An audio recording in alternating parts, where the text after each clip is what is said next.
पाकिस्तान हज मिशन की जानिब से पाकिस्तानी हुज्जाज कराम के लिए पाकिस्तान मेडिकल हज मिशन मदीना मुनव्वरा की जानिब से मेडिकल हॉस्पिटल जो कि 7 अदद बेड्स और एक आइसोलेशन रूम पर मुश्तमिल है पर नुमाइंदा नवाए वक्त मदीना मुनव्वरा जावेद इकबाल भट्ट की एक तफसीली रिपोर्ट और हस्पताल अमले से खसूसी गुफ्तगू। पाकिस्तान मेडिकल हज मिशन मदीना मुनव्वरा में मेडिकल हॉस्पिटल के in charge major doctor Mohammad Azam ने नुमाइंदा नवाए वक्त से बात करते हुए बताया कि शोबा OPD में अब तक 2000 पाकिस्तानी आज़मीन हज का इलाज किया जा चुका है, जहां मर्द हजरात के लिए 5 बेड और खवातीन के लिए 3 बेड मुख्तस किए गए हैं। इसके अलावा एक इमरजेंसी यूनिट और एक माइनर ऑपरेशन थिएटर भी है। इसके अलावा हॉस्पिटल में हुज्जाज कराम के लिए एक अलग से डेंटल सेक्शन भी मौजूद है। इंचार्ज मेडिकल हज मिशन मदीना मुनव्वरा ने बताया कि हुज्जाज कराम के लिए अद्वियात के असूल के लिए एक फार्मेसी और एक मेन फार्मेसी स्टोर भी मौजूद है, जबकि मस्जिद नबवी के करीब 2 डिस्पेंसरियां भी कायम की गई हैं। एक डिस्पेंसरी होटल मनाजुर रहमा ग्राउंड फ्लोर पर वाक़या है, जबकि दूसरी डिस्पेंसरी कंदकुल हया के 10वें फ्लोर पर वाक़या है। जबकि OPG के मरीज रेफर करने के लिए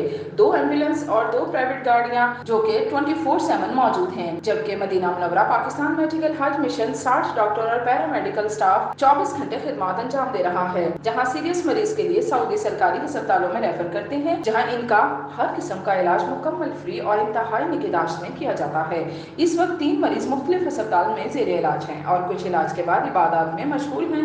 पाकिस्तानी हुज्जाज कराम के सऊदी हॉस्पिटल जो कि किंग सुलेमान, किंग फहद और मुसावर हैं, जहां पाकिस्तानी हुज्जाज कराम का इलाज हो रहा है।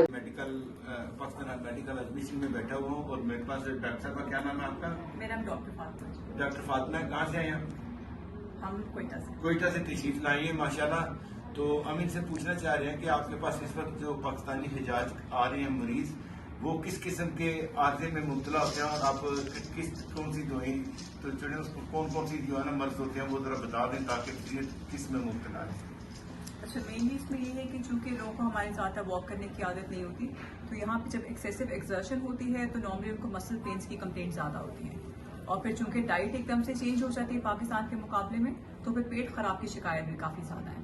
तो रिकमेंडेड तो यही है कि पेशेंट जो है ज़्यादा से ज़्यादा अपना पानी का इंटेक रखें। जो क्रॉनिक डिजीज़ वाले हैं वो अपनी मेडिसिन अपने साथ लेकर आए पाकिस्तान से, और साथ पेन किलर्स तो हम यहाँ पर प्रोवाइड कर ही रहे हैं। और कोई इसमें कोई ज्यादा कुछ सीरियस लोग तो नहीं आते, मतलब बूढ़ों को क्या होता है? जी, एज एक बहुत बड़ा फैक्टर है कि जो एजेड पेशेंट्स हैं उनके लिए तो हम यही कहते हैं कि अपनी दवाइयाँ, स्पेशली कुछ लोग यहाँ पे आके समझते हैं कि हम जमजम पिएंगे सारी बीमारियाँ दूर हो जाएंगी, वो अपनी मेडिसिन लेना छोड़ देते हैं बीच में। तो उनके लिए बस यही है कि अपनी मेडिसिन नहीं छोड़ें, ब्लड प्रेशर की, शुगर की, वो कंटिन्यू करें बीच में।